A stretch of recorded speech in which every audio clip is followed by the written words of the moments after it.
Kalau saya pribadi ya, tidak boleh ada sedikit pembeda, tapi mesti banyak pembeda. Karena kalau kita berorganisasi dan tidak berbeda dengan yang tidak berorganisasi, terus apa gunanya kita berorganisasi? Kalau saya tidak pernah terlibat dalam organisasi, memberikan stigma buruk kepada organisasi, itu adalah sebuah kesalahan. Apakah Himatek sebagai organisasi yang menggawangi ekspresi mahasiswa, yang kalau kalian ajak mereka masuk, kalian bisa memberikan mereka apa?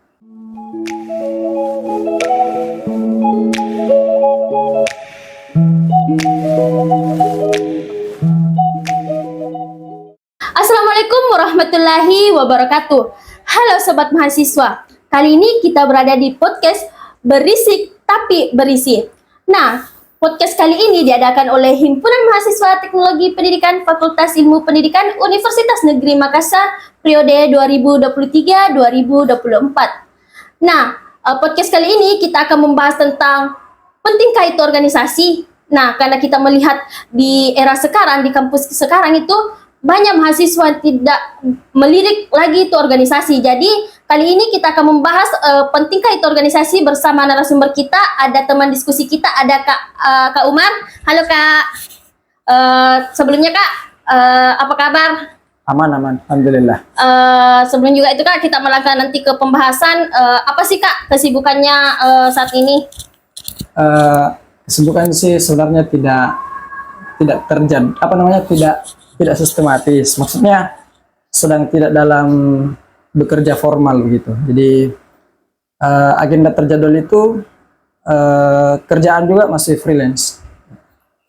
Oke, itu tadi beberapa kesibukan atau yang dikerjakan oleh Kak Umar sekarang, karena Kak Umar ini juga merupakan salah satu demisioner pengurus Himpunan Mahasiswa Teknologi Pendidikan. Nah, Kak Umar ini cukup banyak memiliki beberapa pengalaman di organisasi. Nah Kak, mungkin untuk membuka pembahasan kali ini Kak, mungkin Kak sedikit pandangannya Kakak mengenai organisasi yang di kampus sekarang Kak. Oke. Sebenarnya organisasi di kampus itu selalu menjadi tempat pelarian mahasiswa bagi mereka yang merasa tidak memperoleh banyak kebebasan di bangku perkuliahan.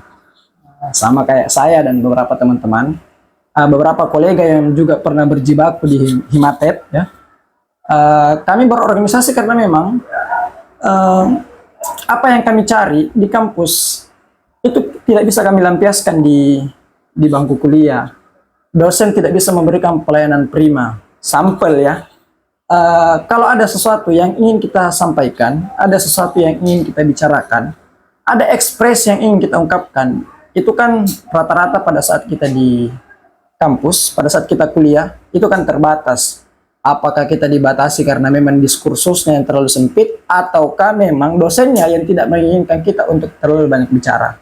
Tapi di organisasi, di situ kita bisa mendapatkan keluasan. Jadi ada kesempatan lebih untuk mengeksplorasi diri ketimbang kuliah.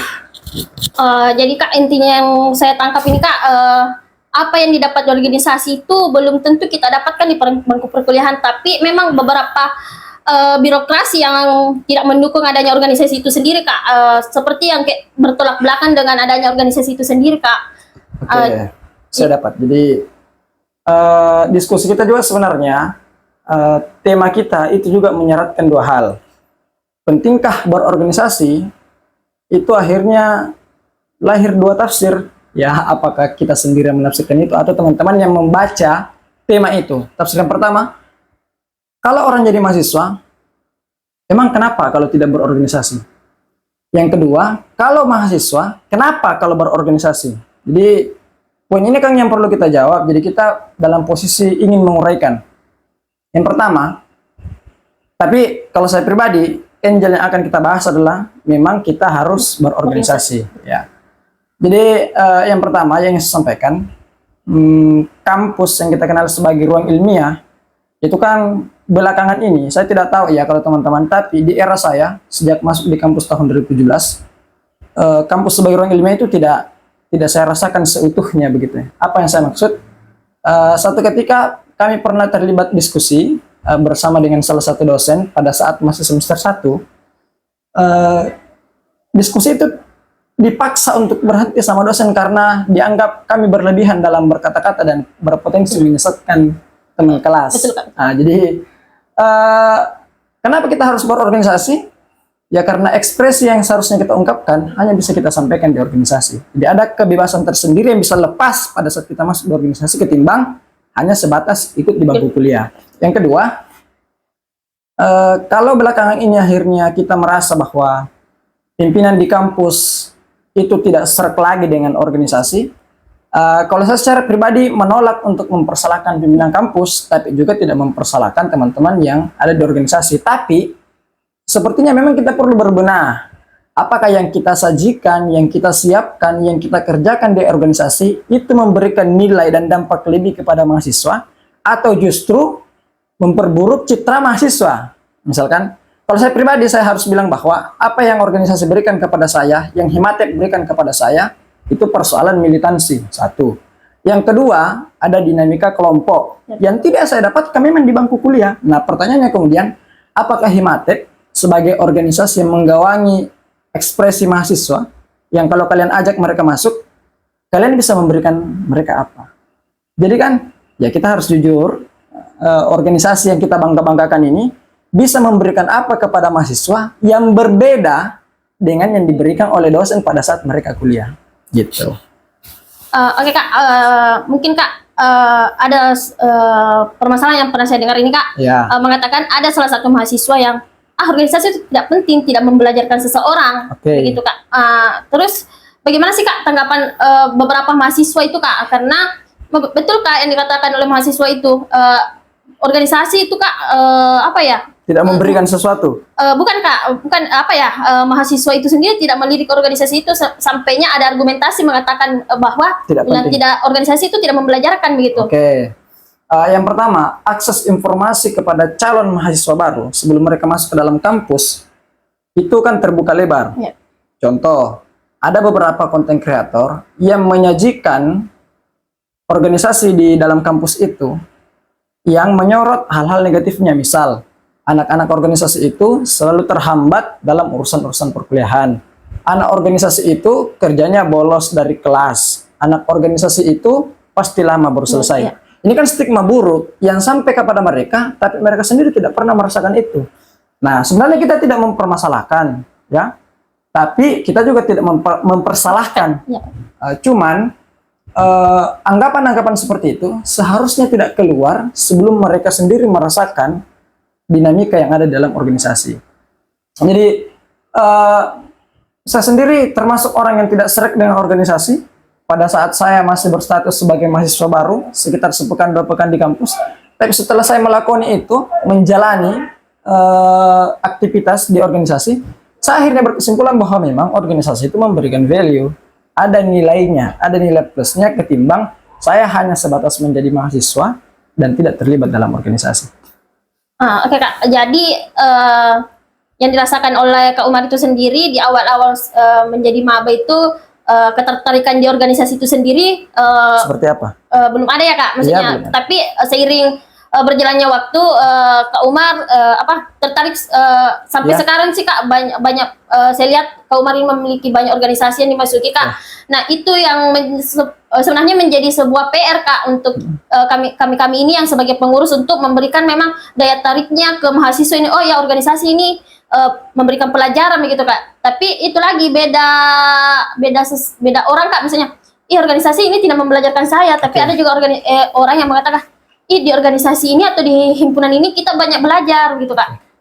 Jadi persoalan beda perspektif itu sebenarnya tidak melulu persoalan kita punya beda pandangan dan itu kita masing-masing itu benar karena Iya, itu Pak. pandangannya. Tidak bisa. Kalau saya tidak pernah terlibat dalam organisasi, memberikan stigma buruk kepada organisasi, itu adalah sebuah kesalahan. Kecuali kalau saya pernah masuk dan merasakan dan ternyata efek yang saya dapatkan adalah negatif, saya baru bisa memberikan penilaian.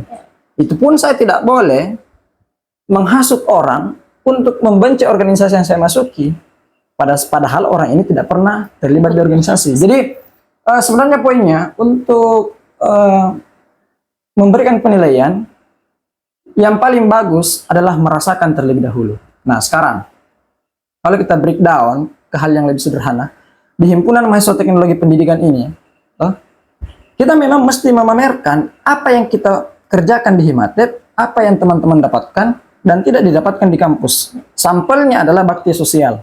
Ya kan, teman-teman kan rutin bakti sosial selama 10 hari pengabdian di desa-desa terpencil, di pelosok-pelosok.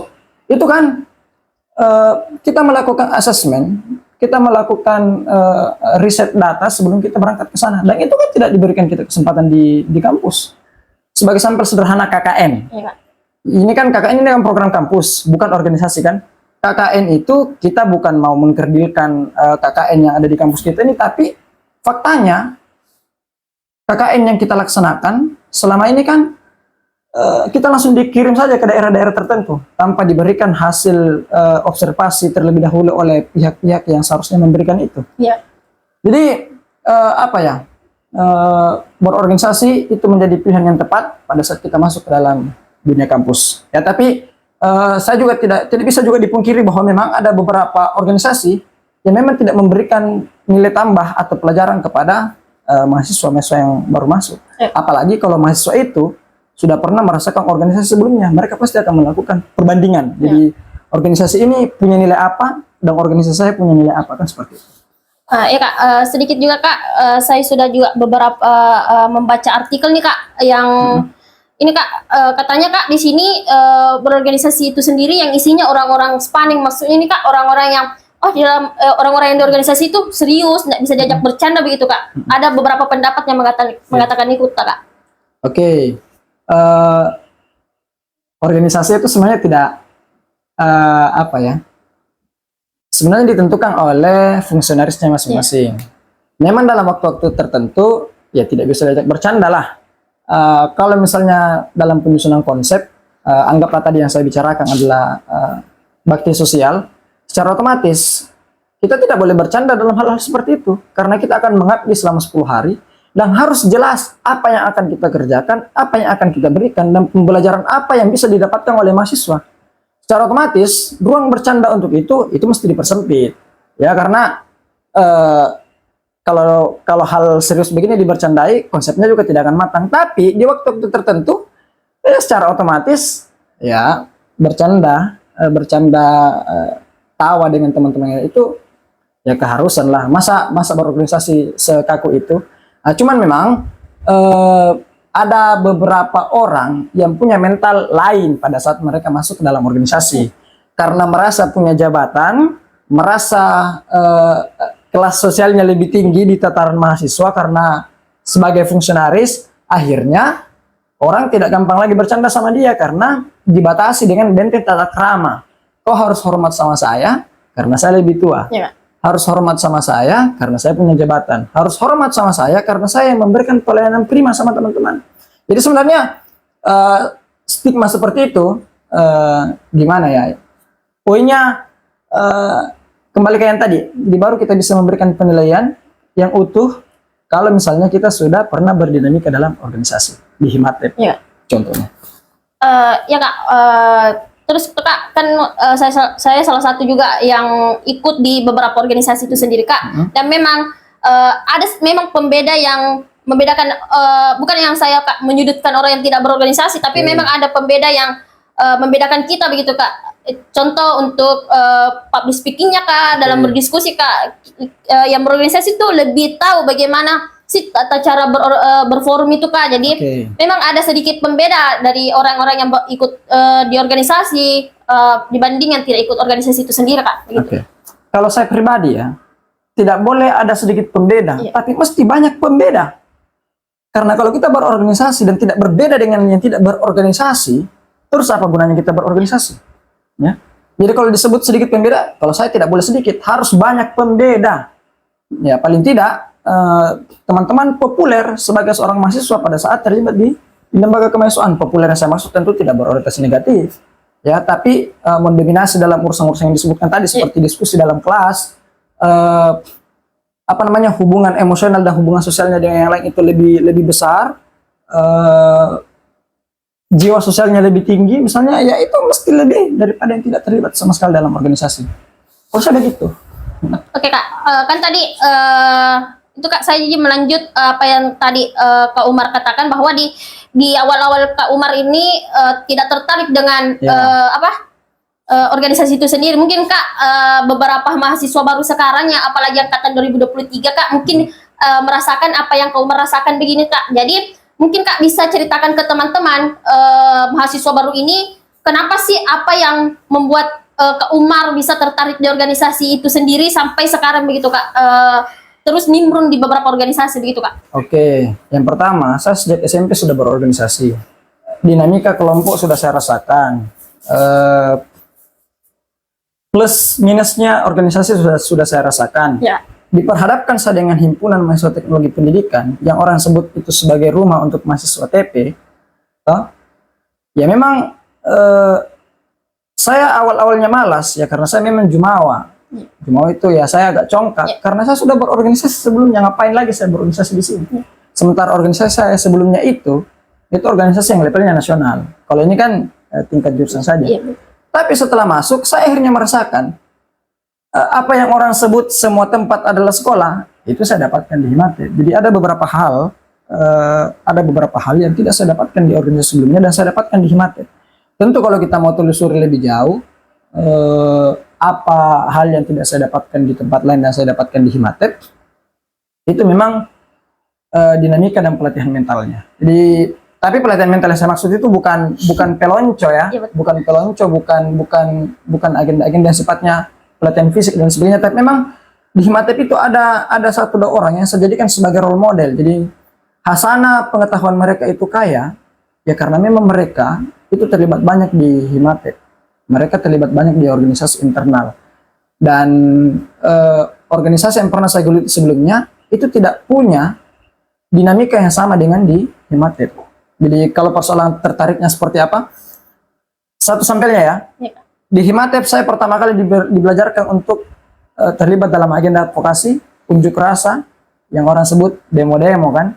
Di Himatet lah saya dapatkan itu. Awalnya pada saat saya masih duduk di bangku SMA, saya termasuk orang yang punya pandangan bahwa unjuk rasa itu hal yang konyol, sia-sia dan semuanya. Tapi setelah lama berkecimpung di Himatet, akhirnya saya terlibat. Bahkan belum saya masuk sebagai pengurus di Himatet, 3 bulan saja di kampus, ya saya sudah terlibat di agenda-agenda seperti itu. Ya karena ternyata akhirnya kami dibelajarkan bahwa tidak semua yang kita anggap negatif itu negatif. Boleh jadi apa yang kita anggap negatif itu karena kita kurang mendapatkan penjelasan, kurang mendapatkan pemahaman, dan itu saya dapatkan di Himpunan Mahasiswa Teknologi Pendidikan. Jadi untuk teman-teman mahasiswa baru, saya tidak bilang kalian harus berorganisasi, tapi jika kalian berorganisasi, kalian akan mendapatkan hal yang berbeda dengan kalian yang hanya mengikuti proses perkuliahan setiap Senin sampai dengan Jumat di kampus. Guys, betul sih Kak, mungkin tidak bisa kita pungkiri, kita menjalankan organisasi itu ada suka dan dukanya begitu Kak. Nah tapi di suka dukanya itu Kak, kita mendapatkan pembelajaran untuk diri kita sendiri Kak begitu. Terus Kak, kan kita ini sudah membahas seputar organisasi, bagaimana sih memang pentingnya. Jadi memang organisasi itu sangat penting begitu. Tapi kita harus bisa menempatkan diri di organisasi itu sendiri Kak. Kan tadi ada kritikan nih Kak tentang apa tadi itu yang organisasi, di orang-orang yang di organisasi itu Kak, kita tidak boleh bercanda. Tapi betul tadi yang dikatakan oleh Kak Umar itu, kita harus memposisikan diri di organisasi itu sendiri begitu. Terus apa ya Kak lagi mungkin Kak ini terakhir ya Kak, mungkin pesan Kak Umar untuk teman-teman yang menonton kali ini Kak, tentang bagaimana sih memang penting ini organisasi di kehidupan kampus begitu Kak, dan kenapa masih ada orang yang memang yang mahasiswa yang berpikir jadi mahasiswa kubu-kubu saja Kak begitu. Oke. Yang pertama, saya termasuk orang yang sangat menolak doktrin mahasiswa harus berorganisasi. Jadi mahasiswa bebas memilih. Yang harus melakukan pembenahan itu adalah elit-elit organisasi. Misal teman-teman di Himpunan Mahasiswa Teknologi Pendidikan, apa hal yang bisa kalian jual ke mahasiswa baru sehingga mereka tertarik untuk terlibat dalam organisasi.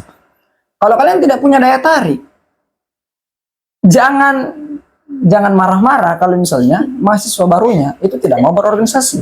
Itu yang pertama. Yang kedua, berorganisasi itu selalu memberikan nilai tambah. Berorganisasi itu selalu memberikan efek yang berbeda dengan teman-teman yang tidak berorganisasi. Tapi saya tidak bilang satu-satunya organisasi adalah Himatep. Tapi Himatep adalah salah satu organisasi yang menjadi wadah dan siap memberikan sumbangan positif untuk teman-teman mahasiswa baru yang ikut berpartisipasi dan terlibat banyak di lembaga ini. Itu tadi sedikit ilmu yang diberikan oleh Kak Umar. Nah, yang bisa saya simpulkan itu bukan kita harus berorganisasi, tapi memang ada beberapa impact atau pengaruh yang kita dapatkan kalau kita berorganisasi. Makanya kita mengangkat tema ini, pentingnya itu organisasi. Nah Kak, mungkin itu saja pembahasan kita kali ini. Mungkin kita akan bertemu di podcast lainnya. Mungkin kita akan membahas beberapa isu-isu yang memang bagus untuk diangkat Kak. Jadi jangan lupa like, comment, and subscribe. Jadi mungkin cukup sekian dari saya. Assalamualaikum warahmatullahi wabarakatuh. Waalaikumsalam warahmatullahi wabarakatuh.